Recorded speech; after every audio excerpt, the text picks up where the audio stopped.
Hello everyone, this is Archie Verma and in this video we are going to talk about the basis of the classification like the symmetry, about the coelom, about the typoplastic organization and about the notochord segmentation. But before starting the video, you can join my Telegram channel to solve your doubts completely for free. So let's start with the video. पहले बात करते हैं symmetry के बारे में। देखो symmetry क्या होती है ना, सिमेट्री का मतलब होता है कि जब हम कोई भी एक पर्टिकुलर, पहले नॉर्मल बात कर रही हूँ मैं, ठीक है, अभी सिर्फ और सिर्फ मैं बायोलॉजी के रिगार्डिंग बात नहीं कर रही हूँ, अभी मैं जनरल बात कर रही हूँ। कोई भी एक शेप है, कोई भी एक 3D फिगर है, उसमें किस तरीके से कटिंग की जाए कि इसके दो हाफ्स निकल आएँ। लेट्स से मेरे पास अभी एक, मान लेती हूँ कि मेरे पास यहाँ पे एक, ये आप इसको 3D में इमेजिन करना। लेट्स से ये हमारे पास एक बॉल है, ये एक बॉल है 3D में।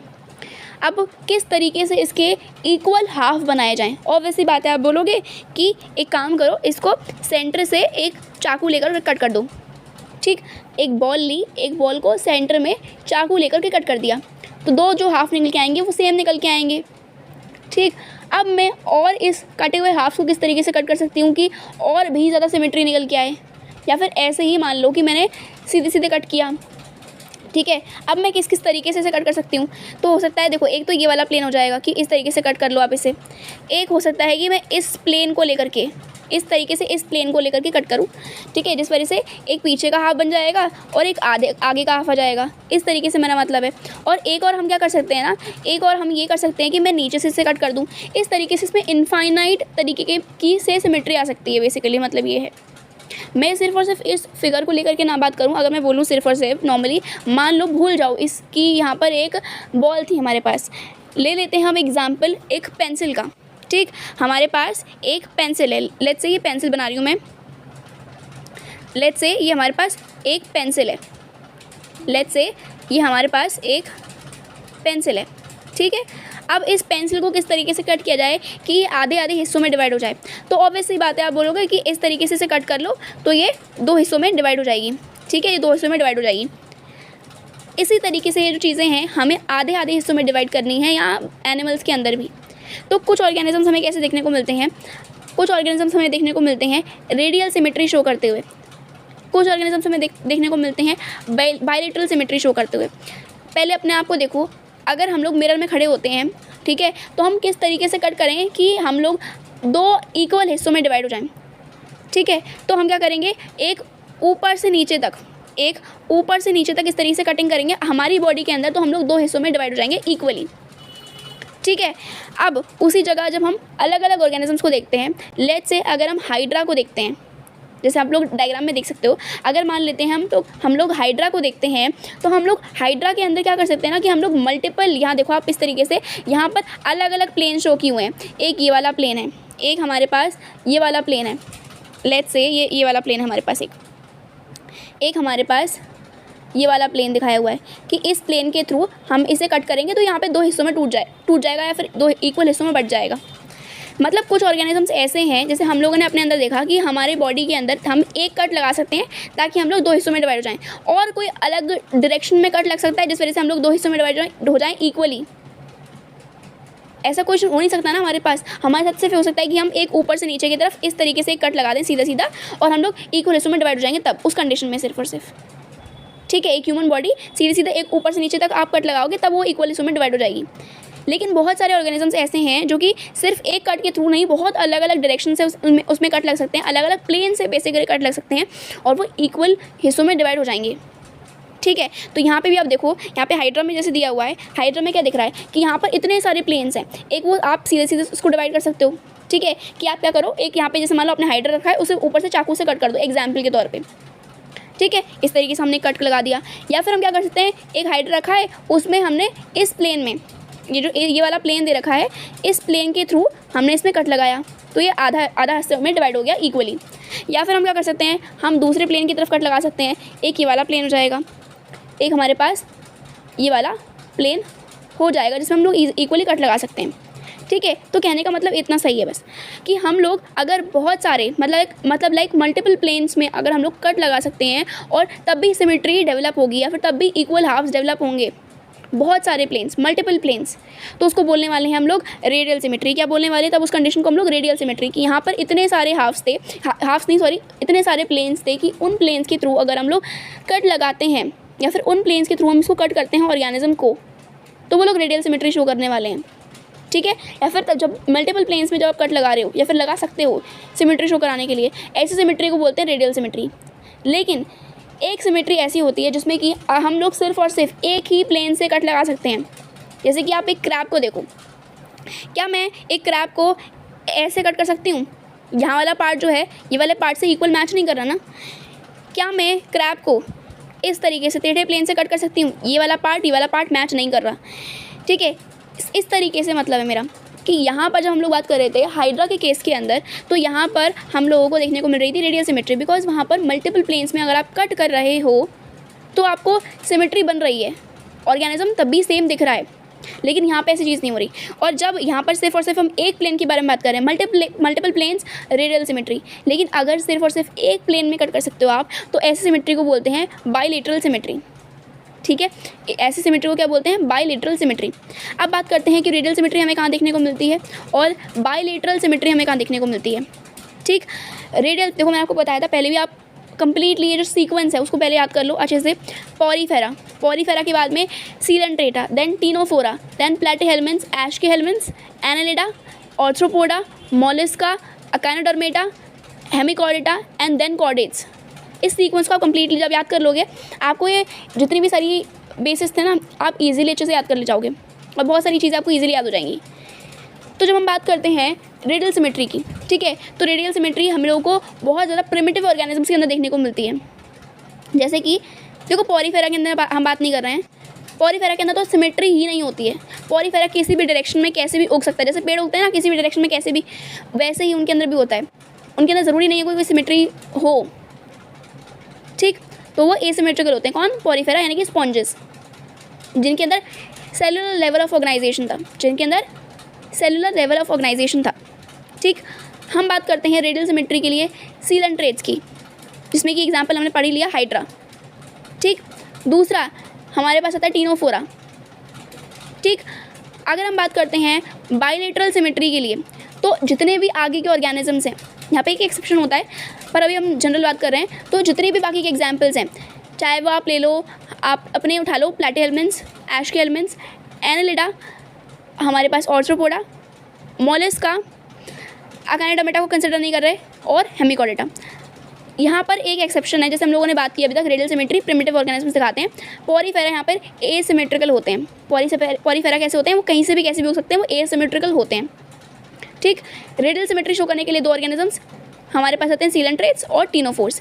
एक एक्सेप्शन था, हमने क्या पढ़ा कि अकाइनोडर्म्स जो थे वो बाईलेटरल सिमेट्री के अंदर नहीं आते। ठीक है, ऐसा क्यों होता है कि अकाइनोडर्म्स बाईलेटरल सिमेट्री के अंदर नहीं आते? देखो क्या होता है ना, नॉर्मली यहाँ पर जो बाईलेटरल सिमेट्री है ना, वो बाकी के सब ऑर्गेनिजम्स दिखाते हैं, जैसे मैंने आपको बताया कब कहाँ से कहाँ तक, प्लैटीहेल्मिन्थ से लेकर के लास्ट तक कॉर्डेट्स तक, एक्सेप्ट अकाइनोडर्मेटा।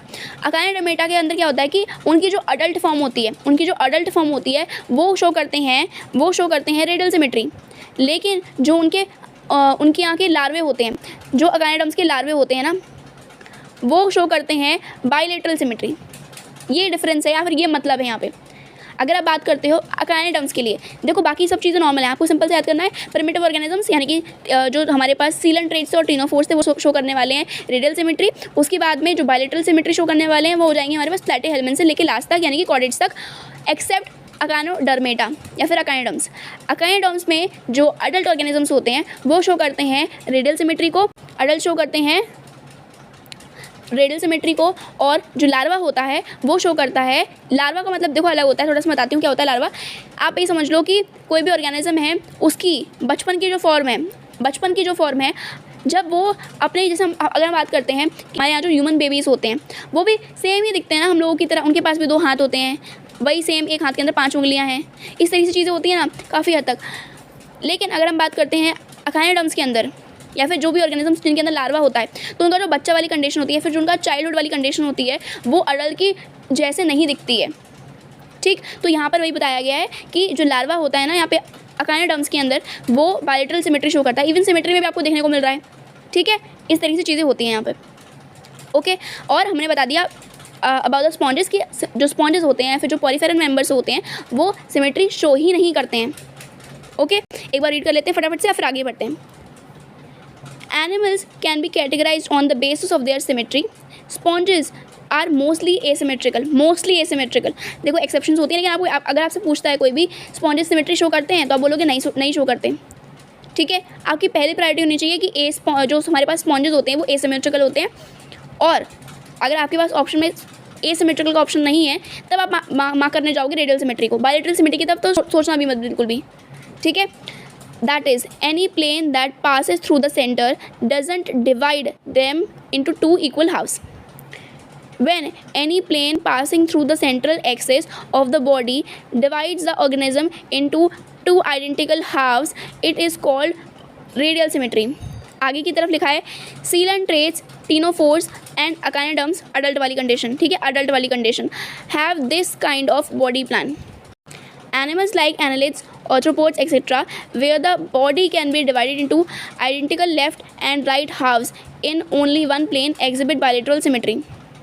ओके अब अगर आपसे पूछते हैं कॉमनली, जैसे आपको लिख दें क्वेश्चन में कि अकाइनोडर्म्स कौन सी सिमेट्री शो करते हैं, आपको मेंशन नहीं किया रहा है अडल्ट है या फिर लार्वा है, आपको जनरली अडल्ट मान के ही काम करना होता है। कि अडल्ट के पास रेडियल सिमेट्री होती है तो आप रेडियल सिमेट्री ही मार्क कर दो।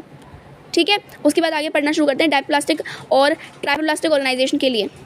ठीक, तो जैसे मैंने आपको पहले बताया था, अगर आपने पढ़ा है ह्यूमन रिप्रोडक्शन वाला चैप्टर तो उसके अंदर हमने क्या पढ़ा था, हमने ये पढ़ा था कि जैसे जैसे हमारा जो ब्लास्टोसिस्ट होता है, अभी मैं बात कर रही हूँ ह्यूमन कंडीशन के अंदर ही, जैसे जैसे वो ब्लास्टोसिस्ट अपने आप को डेवलप करता है उसके अंदर एक inner seller mass kind of condition तो नहीं, इनर सेलर मास के कुछ सेल्स पड़े होते हैं, वो आगे जाके अपने आप को डेवलप करते हैं और 3 लेयर्स के अंदर डिवाइड हो जाते हैं, 3 जर्म लेयर्स बनाते हैं बेसिकली। तो यहाँ पर ये जो पर्टिकुलर टॉपिक है या फिर ये जो पर्टिकुलर बेसिस है उसके अंदर हम लोग यही बात करने वाले हैं। ठीक है, कि किन ऑर्गेनिजम्स के अंदर कितनी लेयर्स बनती है। जैसे हम लोग को पता है हमारे अंदर तो या फिर जो ह्यूमन बींग्स हैं उनके अंदर 3 लेयर बनती हैं उस इनर सेलर मास से, लेकिन कितने ऑर्गेनिजम्स के अंदर कितनी लेयर बनती हैं हम वो बात करने वाले हैं। ठीक है, तो कुछ ऑर्गेनिजम्स होते हैं जिनके अंदर 2 लेयर बनती हैं और कुछ ऑर्गेनिजम्स होते हैं जिनके अंदर 3 लेयर बनती हैं। तो जिन ऑर्गेनिजम्स के अंदर 2 लेयर बनती हैं उन ऑर्गेनिजम्स को बोलते हैं डायप्लोब्लास्टिक ऑर्गेनिज्म, और उनका ऑर्गेनाइजेशन कैसा होता है, डायप्लोब्लास्टिक ऑर्गेनाइजेशन। और जो ऑर्गेनिजम्स जैसे कि हम लोग जिनके अंदर 3 लेयर बनती हैं, बाहर वाली एक्टोडर्म, अंदर वाली एंडोडर्म, अंदर है इसलिए एंडोडर्म, और बीच वाली मिडिल थी इस वजह से मेसोडर्म, इनको बोलते हैं जिनके अंदर 3 लेयर बनती है जैसे कि हम लोग, उनको बोलते हैं ट्राइप्लोब्लास्टिक ऑर्गेनिज्म, और उनका ऑर्गेनाइजेशन होता है ट्राइप्लोब्लास्टिक ऑर्गेनाइजेशन। समझ में आ गया? तो यहाँ पे डायग्राम देखो पहले आप, जैसे आपको देखने को मिल रहा है यहाँ पे डायग्राम में भी कि यहाँ पे दिखाया हुआ है कि ये बाहर वाली लेयर दिख रही है हमें एक्टोडर्म, दोनों के अंदर यहाँ पर 2 लेयर्स दिख रही हैं डायप्लोब्लास्टिक और यहाँ पर ट्राइप्लोब्लास्टिक। ठीक है, बाहर वाली लेयर दिख रही है हम लोग को एक्टोडर्म, अंदर वाली लेयर हम लोग को दिख रही है एंडोडर्म। लेकिन अगर हम लोग देखते हैं बी वाला जो डायग्राम दे रखा है या फिर जो सेकंड नंबर का डायग्राम दे रखा है उसमें जो बीच वाली लेयर जो रेड कलर्स बनाई हुई है वो लिखी हुई है या फिर मार्क करी हुई है एज द मेसोडर्म। इसे हम लोगों ने बात की थी ह्यूमन रिप्रोडक्शन चैप्टर के अंदर। ठीक, लेकिन यहाँ पर जब हम बात करते हैं ए डायग्राम के अंदर उसमें लिखा हुआ है मीसोग्लिया कोई भी सेलुलर लेयर नहीं होती है, इस वजह से उसको as such proper cellular layer नहीं बात करते। मतलब कहने का क्या है, हम लोग अभी तक क्या बात कर रहे थे, जब हम लोग बात करते हैं ह्यूमन रिप्रोडक्शन के अंदर उसमें हम लोगों ने बात की कि यहाँ पर जो इनर सेलुलर मास था उसने अपने आप को डिफरेंशिएट करके 3 लेयर बनाई। ठीक है, सेल्स की ही 3 लेयर बनाई थी ना, एक बाहर की लेयर थी एक्टोडर्म, बीच की लेयर थी मेसोडर्म, अंदर वाली लेयर थी एंडोडर्म, और तीनों की तीनों सेल से मिलकर बनी थी और तीनों आगे जा करके कुछ ना कुछ ऑर्गन सिस्टम बना रही थी या कहीं ना कहीं कुछ ना कुछ ऑर्गन्स बना रही थी। इस तरीके से हम लोग बोल रहे थे। अब वो बनी तो थी सेल से ही ना, जो कि हमें देखने को मिल रहा है ट्राइप्लोब्लास्टिक ऑर्गेनाइजेशन के अंदर कि तीनों की तीनों लेयर्स यहाँ पे सेल की हैं।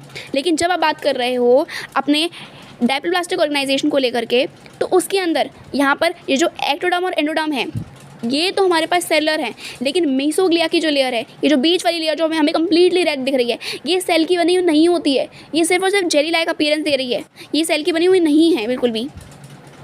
ओके, एक बार रीड कर लेते हैं और इस तरीके से मैंने आपको बता दिया। अच्छा, एक और चीज़, ये जो डायप्लोब्लास्टिक ऑर्गेनाइजेशन शो करने वाले ऑर्गेनिजम्स हैं ये कौन होते हैं, वही सेम चीज़ हम लोग शो करते हैं ट्राइप्लोब्लास्टिक ऑर्गेनाइजेशन एक्टोडर्म, एंडोडर्म और मेसोडर्म के साथ में। जिनके पास नहीं होता है वो प्रिमिटिव ऑर्गेनिजम्स हैं। तो प्रिमिटिव कौन से आ गए? देखो ऑब्वियस सी बात है, जो हमारा पॉरीफेरा है वो तो खुद ही खुद सेलर एग्रीगेट से बना हुआ है, ठीक है। उसके अंदर तो खुद ही सेल्स हैं, वो कहाँ से कोई सेल की लेयर बनाने वाला है, ठीक है। तो यहाँ पे ही आगे चीज़ें जो दिखाने लगेगा, यानी कि जो डाइप्लोब्लास्टिक ऑर्गेनाइजेशन है, जो हमारे पास डाइप्लोब्लास्टिक ऑर्गेनाइजेशन है वो शो करने वाले हैं हमारे पास हमारे सीलन ट्रेस और टीनोफोर्स, ठीक।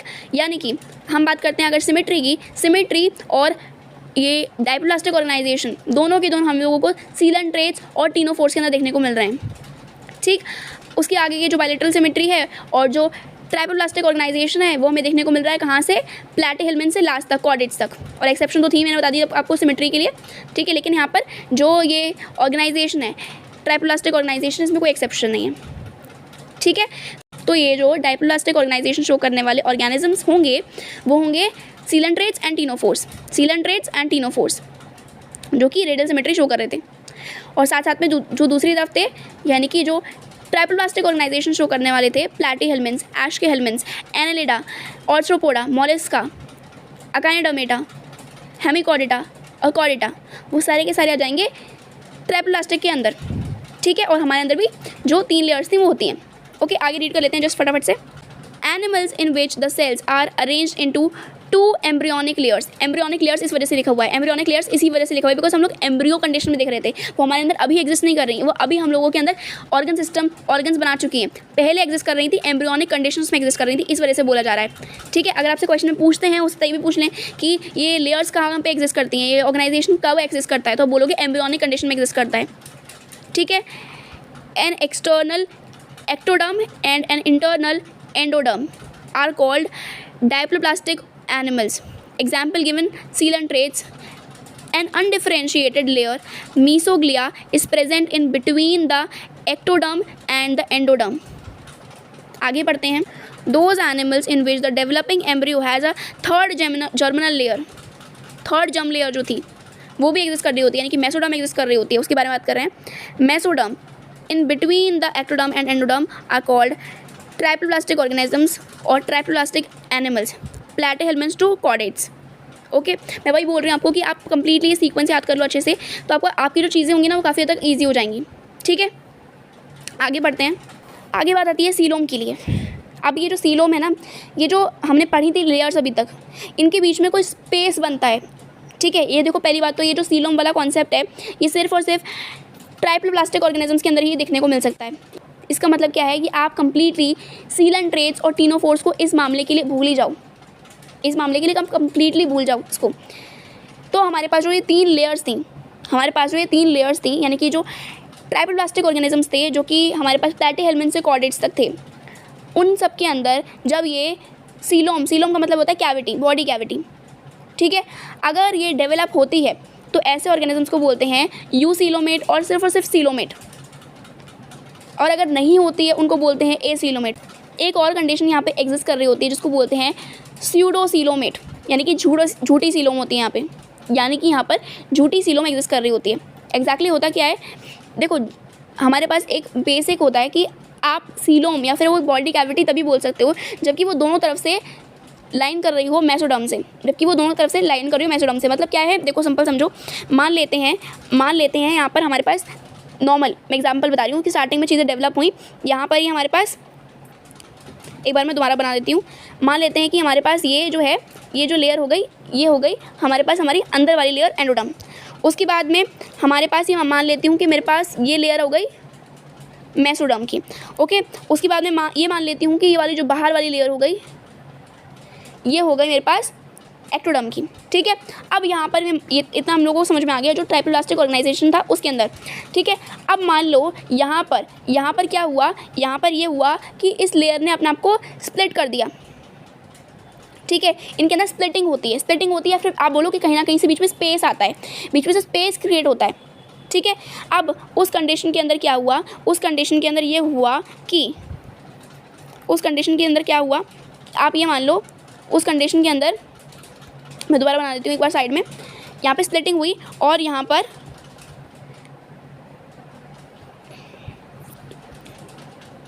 हुआ क्या ना, यहाँ पर आप इस तरीके से मानोगे,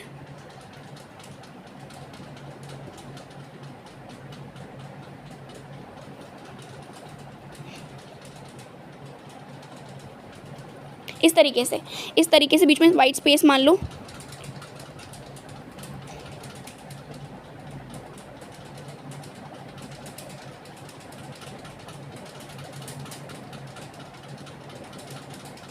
हाँ, इस तरीके से यहाँ पे बीच में वाइट कलर का जो मैंने बनाया वो स्पेस डेवलप हो गया। बाहर वाली जो हमारे पास थी वो तो हो गई एक्टोडर्म, ये वाली हो गई एक्टोडर्म, ये वाली थी मेसोडर्म, ये वाली थी ब्लू, ये जो पिंक वाली बनाई है दोनों तरफ से मैंने, ये वाली, ये दोनों लेयर जो है ये हो गई मेसोडर्म, ठीक है। और ये वाली जो हो गई अंदर ब्लू वाली, ये वाली हो गई दोनों तरफ से एंडोडर्म, ठीक है। तो कहने का मतलब क्या है ना, मेरा कहने का मतलब सिर्फ और सिर्फ इतना है कि सबके अंदर ये चीज़ें नहीं होती। जैसे मान लो कि मैंने बताया आपको प्लेटीहेल्मिन्थ से लेकर कॉर्डेट्स तक जो ऑर्गेनिजम्स हैं वो सारे के सारे ट्राइप्लास्टिक ऑर्गेनाइजेशन शो कर रहे हैं, वो सारे के सारे ट्राइप्लास्टिक ऑर्गेनिजम्स हैं।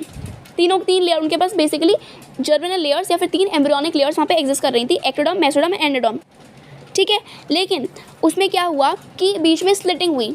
बीच में स्प्लिटिंग का मतलब क्या है कि ऐसे ऑर्गेनिजम्स जो कि आप बोलो यू सीलोमेट हैं या फिर कम्प्लीटली सीलोम उनके अंदर देखने को मिल जाती है, फिर ट्रू सीलोम देखने को मिलती है, एग्जैक्टली ट्रू सीलोम या फिर सच्ची सीलोम जो होती है वो देखने को मिलती है, जिनके अंदर उनके अंदर क्या होता है कि ये जो मेसोडर्म की लाइनिंग थी ना ये अपने आपको स्प्लिट करती है बीच में, ठीक है। तो ये सीलोम का मतलब क्या है, सीलोम का मतलब होता है सिर्फ और सिर्फ बॉडी कैविटी। बॉडी कैविटी क्यों बनाई जाती है, पहली बात तो ये समझो। बॉडी कैविटी इसलिए बनाई जाती है, जैसे आप समझो आपको एक पर्स लेकर के आए हो मार्केट से, ठीक है। आप एक ऐसा पर्स लेके आए हो जिसमें कि अच्छा खासा स्पेस है अंदर रखने का सामान।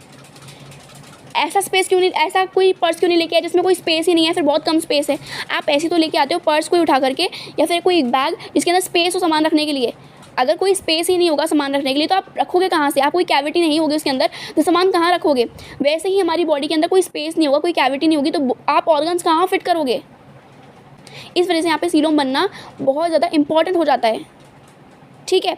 तो इस वजह से यहाँ पर ऑर्गेनिजम्स के अंदर जिनके अंदर ट्रू सीलोम देखने को मिलती है, जिनके अंदर सच्ची सीलोम देखने को मिलती है, जो कि यू सीलोमेट होते हैं या फिर सीलोमेट होते हैं, उनके अंदर क्या होता है कि ये जो मेसोडर्म होती है ये स्प्लिट करती है और बीच में एक कैविटी बन जाती है और इस कैविटी के अंदर ऑर्गन सिस्टम भरे जाते हैं, ठीक है। और ये जो कैविटी बनती है ना दोनों तरफ से, अंदर बाहर दोनों तरफ से यहाँ पे मेसोडर्म की लाइनिंग होती है, जैसे आपको देखने को मिल रहा है यहाँ पे जो वाइट वाला ये है, इसकी बाहर भी और अंदर भी दोनों तरफ से मेसोडर्म की लाइनिंग हमें देखने को मिल रही है। ये इंपॉर्टेंट बात है। आपको बोला जाएगा कि ऐसी कैविटी जो कि मेसोडर्म से लाइन है वो सीलोमेट है, या फिर ऐसी कैविटी जो कि मेसोडर्म से एक तरफ से लाइन है वो सीलोमेट है। आप बोलोगे दोनों तरफ से लाइनिंग वाले वही सीलोमेट कहलाते हैं और वही सेम चीज़ यहाँ पे दी हुई है। 3 तरीके के ऑर्गेनिजम्स हमें देखने को मिल रहे हैं यहाँ पे, 3 तरह के यहाँ पे ऑर्गेनिजम्स हमें देखने को मिल रहे हैं। एक ऑर्गेनिज्म ऐसे हैं, एक और टाइप ऑफ ऑर्गेनिज्म ऐसा है जिसके पास कोई सीलोम ही नहीं है, जिसके पास 3 लेयर्स तो थी बट उसने सीलोम डेवलप की ही नहीं, और ऐसे ऑर्गेनिज्म को बोल रहे होते हैं हम लोग ए सीलोमेट, बिकॉज सीलोम है ही नहीं, सीलोम ही नहीं है उसके पास, उसने सीलोम डेवलप ही नहीं की, बॉडी कैविटी डेवलप ही नहीं की उसने। एग्जाम्पल हो गया प्लेटीहेल्मिन्थ्स, ये वाला हमें देखने को मिल रहा है, ये वाला एग्जाम्पल, ये वाला हो जाएगा हमारे पास प्लेटीहेल्मिन्थ्स का। ये कौन है, प्लेटीहेल्मिन्थ्स ए सीलोमेट की कैटेगरी में आएगा, ठीक है। अब यहाँ पे जो बी वाला एग्जाम्पल दे रखा है आप उसको देखो, यहाँ पे हमें देखने को मिल रहा है यहाँ पे सीलोम तो है, यहाँ पे हमें सीलोम तो है, लेकिन यहाँ पे ये लाइंड नहीं है मेसोडर्म से। यहाँ पर आपको कहाँ दिख रहा है रेड कलर की लाइनिंग, ठीक है, ये लाइंड ही नहीं है मेसोडर्म से, तो ये हो जाएगी झूठी सीलोम। सीलोम तो है, कैविटी तो है भाई, लेकिन ये मेसोडर्म से लाइन नहीं है, ये दोनों तरफ से मेसोडर्म से लाइन है ही नहीं, ठीक है। मेसोडर्म तो यहाँ पे पाउचेस की फॉर्मेट में पड़ी हुई है, ये देखो आप, ये देखो ये जो छोटे छोटे पाउचेस पड़े हैं ना, ये वाले ये सारे के सारे मेसोडर्म के पाउचेस हैं, लेकिन सीलोम एग्जैक्टली कहाँ है, सीलोम कहाँ पे पड़ी हुई है, सीलोम तो ये वाली है, ठीक है। सीलोम जो है वो मेसोडर्म से लाइन होनी चाहिए बाहर से भी और अंदर से भी, जो कि यहाँ पे दिख ही नहीं रहा है हमें। सीलोम जो है हमेशा जो बॉडी कैविटी है उसको हमेशा लाइनिंग होना चाहिए मेसोडर्म से दोनों तरफ से, बाहर से भी और अंदर से भी, जो कि यहाँ पे है ही नहीं, यहाँ पे एक तरफ से भी नहीं है। इस वजह से इसको बोल रहे होते हैं स्यूडो सीलोम, यानी कि झूठी सीलोम है। यहाँ पे ये है स्यूडो सीलोम, ठीक है। अब देखो ऑर्गेनिज्म जिनके अंदर सीलोम डेवलप ही नहीं हुई है, कौन, प्लेटीहेल्मिन्थ्स। जिनके अंदर झूठी डेवलप हो गई है उसके आगे वाले एस्केहेल्मिन्थ्स। उसके बाद में जिनके पास जो कि आगे से, यानी कि उसके आगे से एनालिड्स आते हैं, फिर एनालिडा आता है लास्ट तक, कॉर्डेट्स तक, वो सारे के सारे के पास ट्रू सीलोमेट्स होते हैं वो सारे, या फिर वो बोल सकते हो आप उनको कि उनके पास ट्रू सीलोम डेवलप हो चुकी है, या फिर यू सीलोमेट्स हैं वो, समझ में आया? कहने का मतलब क्या है, सीलोम मतलब बॉडी कैविटी दोनों तरफ से मेसोडर्म से लाइंड होनी चाहिए। सिर्फ और सिर्फ देखने को मिलती है ये सीलोम वाली चीज़ ट्राइप्लास्टिक ऑर्गेनिजम्स के अंदर। प्लैटीहेल्मिन्थ्स के पास कोई भी सीलोम डेवलप हुई नहीं है, ठीक है, तो हो जाएंगे एसीलोमेट। एंड देन उसके बाद में जो हमारे पास स्यूडोसीलोमेट हैं वो हो जाएंगे एशकेल्मिन्थ्स, झूठी सीलोम डेवलप्ड है, ठीक है। मेसोडर्म के पाउचेस पड़े हैं, मेसोडर्म लाइनिंग ही नहीं कर रही है बेसिकली, ठीक है। देन आते हैं हमारे पास एनालिडा और ऑर्थ्रोपोडा, फिर मोलस्का और उसके बाद Echinodermata, then Hemichordata and then Chordata, complete Chordata. वो आ जाते हैं हमारे पास यूसीलोमेट या फिर ट्रू सीलोमेट की कैटेगरी के अंदर। ओके, एक बार रीड कर लेते हैं इसको भी और इसको ख़त्म करते हैं कम्प्लीटली। प्रेजेंस और absence of a cavity between the body wall and the gut wall is very important in classification, ठीक है। अब देखो एक और चीज़ मैं आपको बता देती हूँ, गट वॉल कहाँ पे लाई कर रही है। ये देखो आपको दिख रहा होगा ये सही कहीं ना कहीं, ये देखो इस सेंटर में जो दिख रहा है ये स्पेस, ये है हमारे पास गट वॉल। ये क्या है, गट वॉल, मतलब ये गट वॉल है और इसके अंदर बीच में जो स्पेस है वो गट की है, ये गट का स्पेस है। यहाँ पे भी ये देख सकते हो आप, यहाँ पे जो सेंटर में ये जो स्पेस दे रखा है, ये जो स्पेस है ये गट का स्पेस है। यहाँ पे भी जो स्पेस दिख रहा है आपको, ये भी गट का स्पेस है, ठीक है। बाहर वाली जो स्पेस दे रखी है, यानी कि ये वाली जो स्पेस दे रखी है, यानी कि आप देखो मैं आपको दिखाती हूँ, ये वाला जो स्पेस है, आप समझो ये चीज़ कि ये जो मैं ग्रीन में बना रही हूँ, ये जो स्पेस है, ये जो स्पेस दिख रहा है ये गट का स्पेस है, ठीक है। यहाँ पे गट जो आपकी गट है, गट लाइनिंग बनेगी इसकी थ्रू, ओके।